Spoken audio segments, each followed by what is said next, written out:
Okay, so look, obviously last week we've been doing a lot of these daily calls for Startup Van alumni, as we call them. We've kind of ring fenced it to people we've interviewed before. There's nearly 200 in the WhatsApp group. But one question that was brought up last week by one of them, actually a few of the members, is the question of staff at home, right? And the question of how do you, first of all, people are worried about how you keep them happy. Right, that's one thing. And the other thing, which is arguably just as important in these tough times, is keeping them productive. Right. I know a comment was brought up last week that someone had sent out timesheets to staff and said, we want you to put hourly what you've done every hour of every day, and that didn't sit well with those particular employees. They felt like they were being micromanaged or being watched. You never asked us for this before. All of a sudden you're asking for it now. So there's this sort of tension between remote workers and people who have to manage them, or the co-founders or founders of companies.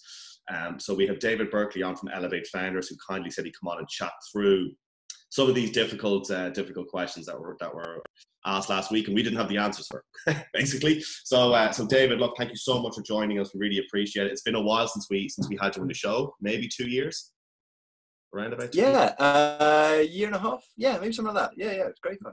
Too long. Anyway, too long. So look, really appreciate you coming on. And I suppose if you just want to give a quick intro for someone who hasn't seen your startup and interview or knows anything about your background, a little bit about that would be really good to give some context.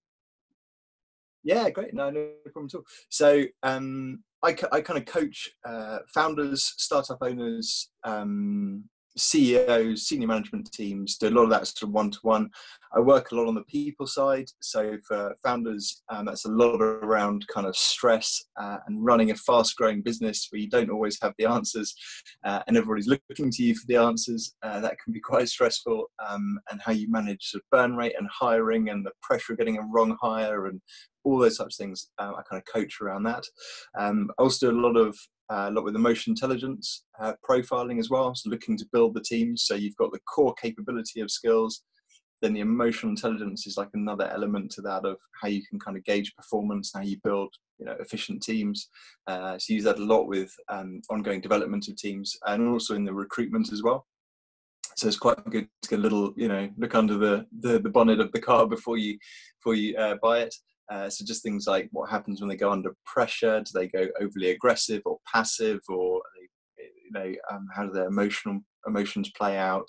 Are they mistrusting, over-trusting? All those kind of things that can play out in building teams. So yeah, very fun. Every day is completely different. Yeah, of course. And I suppose the elephant in the room, obviously people want to keep their staff happy, right? But what was brought up last week, and we should probably get your thoughts on it first, is how to keep staff productive at home. Right, it's a different thing. Obviously, a lot of people in the WhatsApp group are founders. They're okay working from home because if they don't get cash in, they don't survive. They don't eat. Whereas staff members, they might have a different idea about it. So keeping staff productive at home without coming across micromanaging or overbearing. What are your thoughts? What have you been seeing that's successful? Yeah, really, really, really good question. And it's really tough in that it's one thing keeping people sort of happy at work. It's another thing keeping them happy in life generally. And the two things are closely mixed. And I do know some extreme introverts who are loving working from home and not having to engage too much with the outside world. But generally for most people, that's a really tough thing to do anyway, regardless of if you're just having to work from home for a little bit or whatever. Mm. During this time, that's, a lot of people are going to be just mentally, in terms of well-being and mental health, are going to be struggling working from home, full stop, because they're going to struggle just being at home all the time. Mm. And I had some questions last week about people who are stuck at home in abusive relationships, or things like that, which are sort of, obviously not everyone's going to go through that, but really tricky things to navigate at this time. So there's sort of basically, to not go into too much detail, and do jump in as and when I get boring. There are 5 key elements that kind of drive engagement. And I think if you're looking to engage your staff and look after them emotionally and their well-being, that's going to help a lot in the happiness. I think happiness is a sort of byproduct of some of these other things. So there's 5 of them. I'll just pull out a couple here in terms of being productive. So one of them is trust. Having that element of trust in a business is really important, and building and growing that, trust value, let's say. And that's really tricky at the moment because, again, you've got as you were saying about the timesheets. If you haven't done it before and now you're saying to people do it, that can come across as like, well, hang on a minute, like there's never been a problem with this before. So what, did you trust me when you could watch me doing it? Now you don't trust me because you can't see me. I heard of somebody else who everybody had to keep their Zooms open from 9 till 5 every day, muted, so that people could see that they were at their desks working. Wow. Yeah, and you start going down those lines, and it can get a bit tricky, and it builds a relationship of mistrust, that it's like, well, you don't trust me to get on. So I think try where possible to do what you would ordinarily do in terms of those relationships. Try to keep them in that sort of positive place that you had, hopefully positive place that you had when everybody was physically meeting up in the workplace, and try and continue those habits. So be that come together each morning or twice a day to look at your daily sprints or whatever you're doing, and then just trust people to get on with it. It'll become apparent over time who is doing it and who isn't doing it. And I think so that's the sort of trust element. There's also another element of actually really caring for people. So that's another one of these kind of 5 elements of building an engaged culture. And I think if we're looking at it from the other side, if somebody feels really cared for, another one is valued.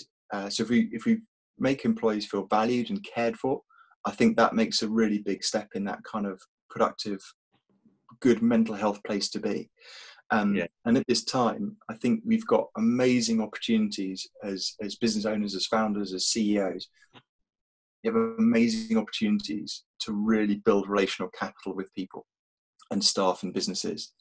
Probably on Zoom calls, so many of the time you can see kids running around in the background. You can hear, the partner, the husband, the wife, the boyfriend, girlfriend struggling to, get kids into bed or whatever it is during this time. And actually just being sensitive to that with people can really help. So just saying, look, is there better or worse times to organise Zoom calls around, kids and lunchtimes or bedtimes or whatever it might be, just to sort of help them when they might be at a fraught time at home. They might be super productive at work, but when they get off work and the other half is shouting at them because they haven't helped out and they've just been sat in another room on their computer all day, that again leads into the happiness, well-being side of it. So I think this is a great opportunity to really kind of show that you really care for employees and can really look after them. And I think the happiness part will be a byproduct, but I think it's going to be really tough to sort of get people really happy now when they're confined to a home, when so many of our basic rights that a month ago people would have looked at you like you were a lunatic if you said this was going to come. I managed to get out to a supermarket at the weekend, and there was a guy in there with a sort of with a balaclava over his face and gloves on.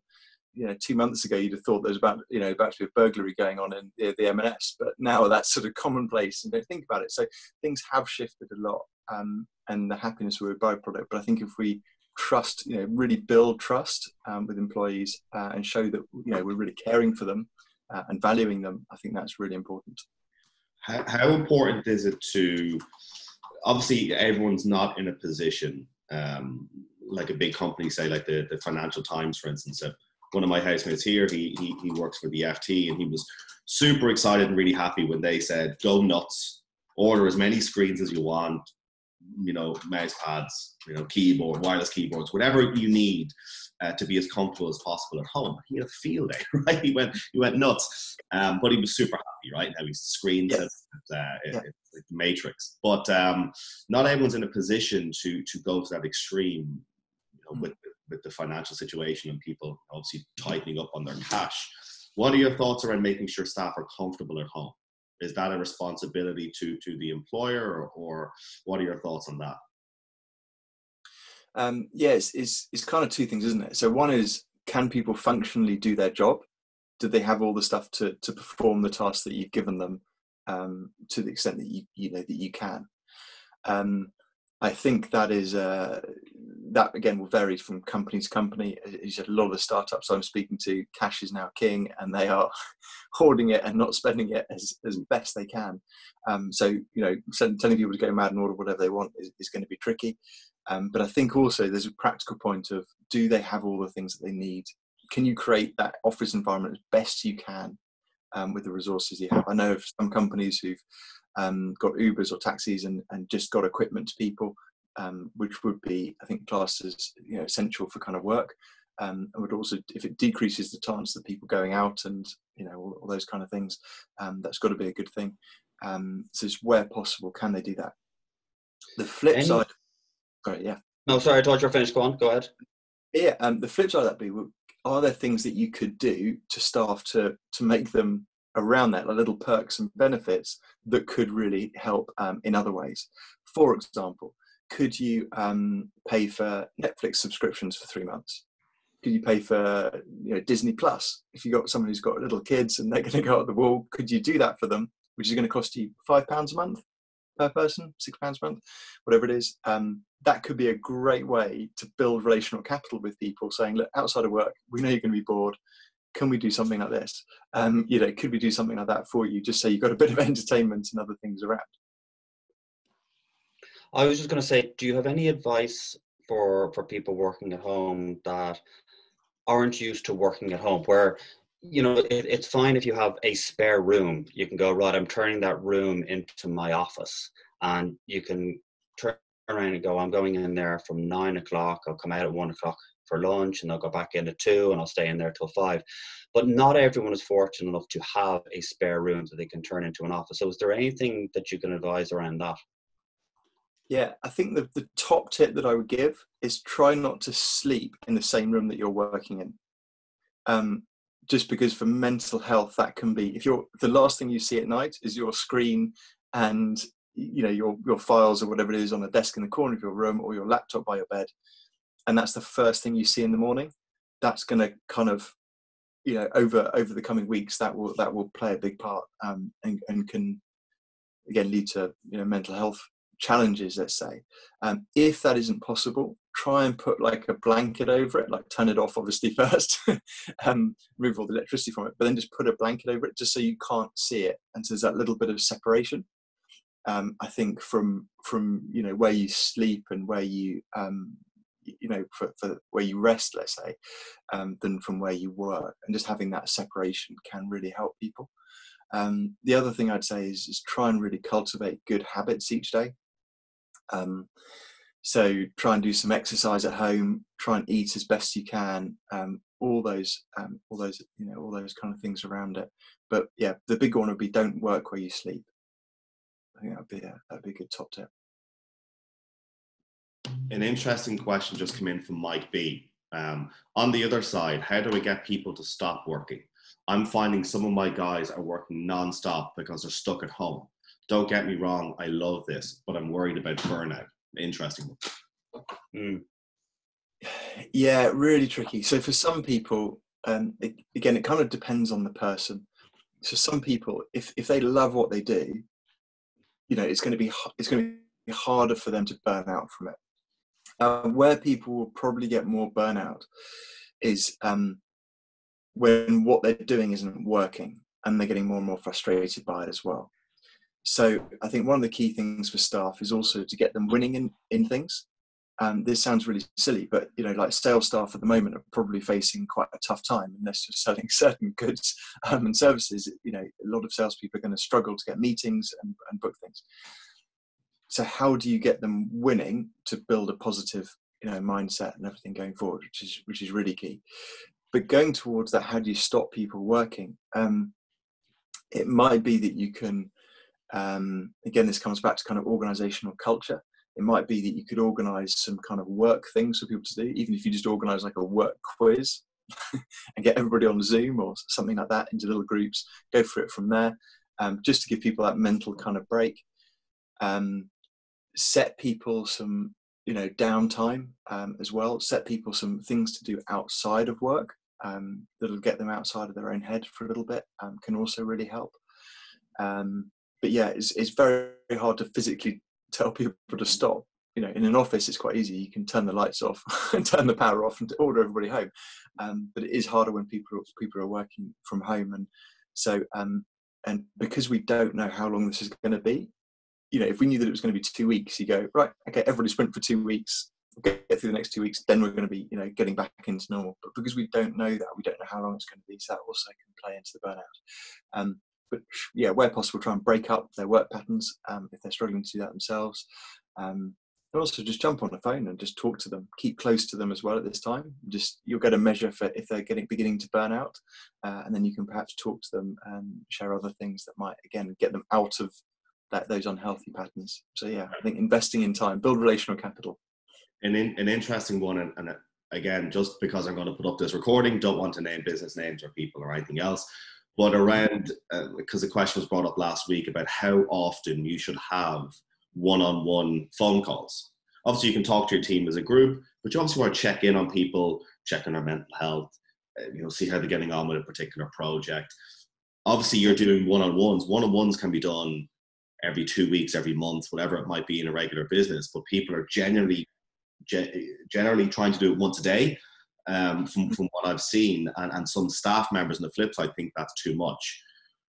How do you gauge a one-to-one call? But is it obviously a case-by-case basis? It can be different, but how much is too much? Basically, you don't want to feel like you're harassing or being on someone's case. Absolutely. And again, I think it kind of splits into a couple of things. So one is, it's the individuals. So, you know, we all know people in our business who you can set them up and they'll just work and they're absolutely fine. They'll just crack on and they'll do. And there are other people that need more interaction. That's sort of a natural part of just how some people are wired. So it would probably be a case of just understanding those employees, knowing who needs more regular contact and who, you know, you can speak to twice a week, or, you know, every other day, or once a week, or whatever it's going to be. And again, that kind of goes back to the patterns that you've already set when everyone is in the office together. And the other part would be the kind of the personal and the professional side.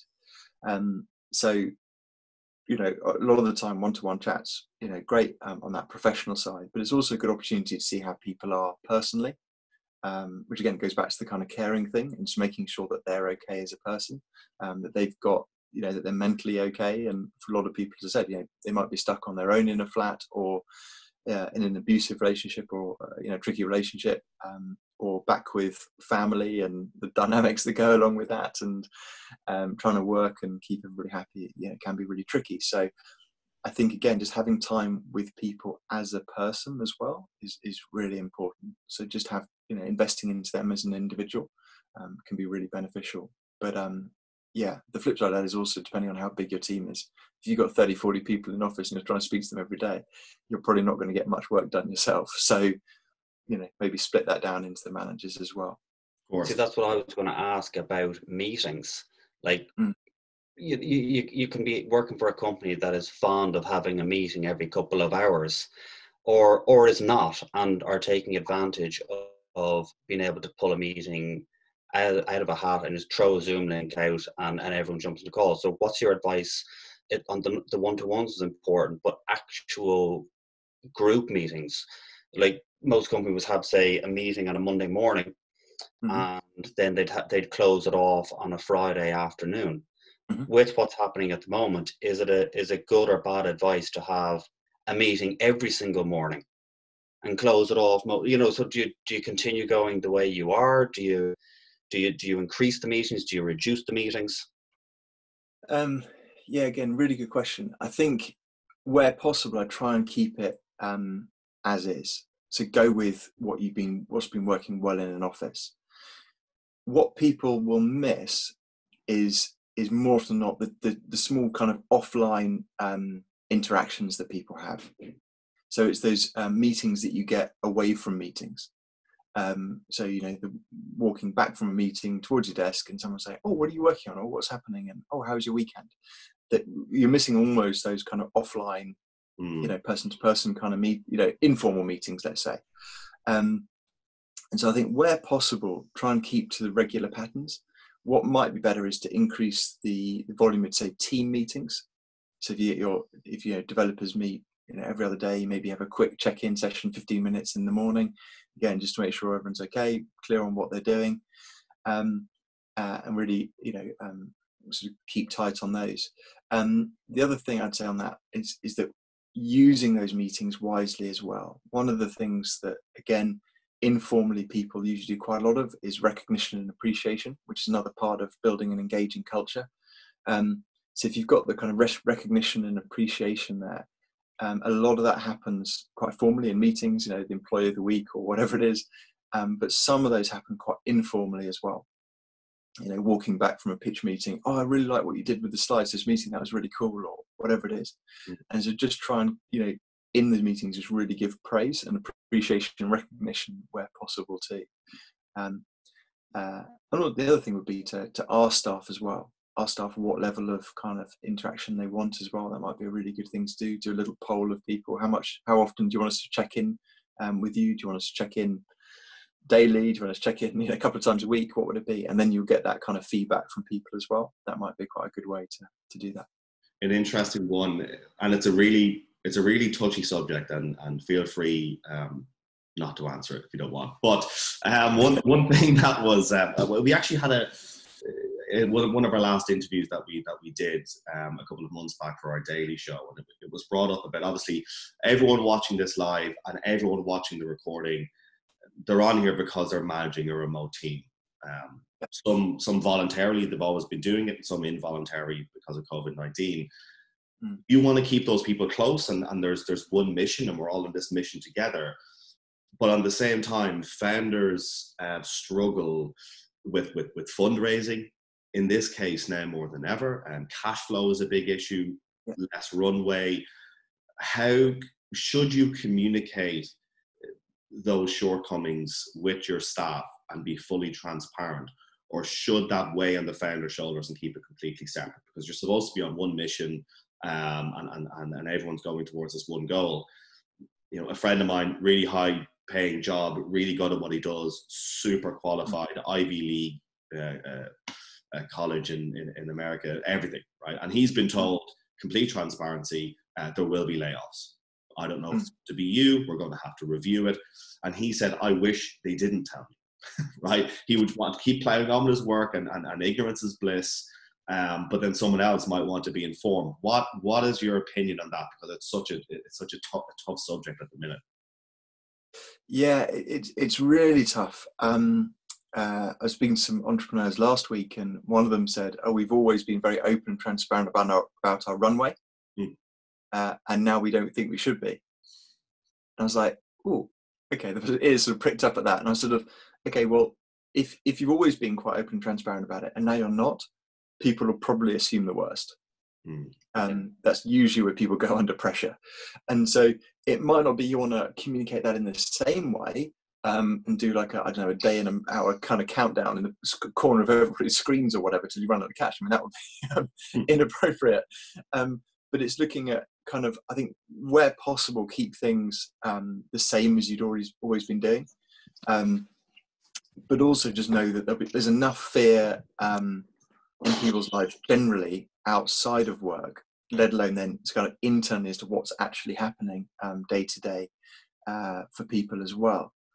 So I think it's a case of, you want to communicate what you need to communicate in that time.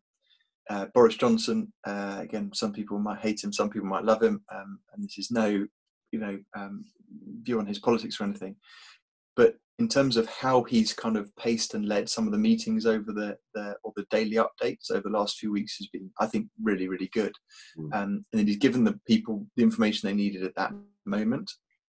And kind of, there was almost an inevitability that we're going to go into a lockdown at some point. And yet he never said that too early to engage panic. He just kind of paced and led and said, look, we might have to bring in more measures, but we're reviewing this on a day-to-day basis. Sure enough, a few days later, we will need to bring in tighter measures. We're going to review it on Monday. So everyone kind of knows that come Monday, something's going to be happening. And then you kind of move it on from there.